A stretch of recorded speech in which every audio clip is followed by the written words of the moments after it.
تعلیم الاسلام کا پہلا حصہ۔ بسم اللہ الرحمن الرحیم۔ نحمد اللہ العلی العظیم ونصلی علی رسولہ الکریم۔ سوال: تم کون ہو؟ یعنی مذہب کے لحاظ سے تمہارا کیا نام ہے؟ جواب: مسلمان۔ سوال: مسلمانوں کے مذہب کا نام کیا ہے، یا تمہارے مذہب کا کیا نام ہے؟ جواب: اسلام۔ سوال: اسلام کیا سکھاتا ہے، یا اسلام کس مذہب کو کہتے ہیں؟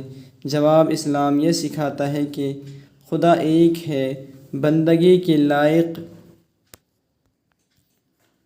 وہی ہے، اور حضرت محمد مصطفیٰ صلی اللہ علیہ وسلم خدا تعالیٰ کے بندے اور رسول ہیں، اور قرآن شریف خدا تعالیٰ کی کتاب ہے۔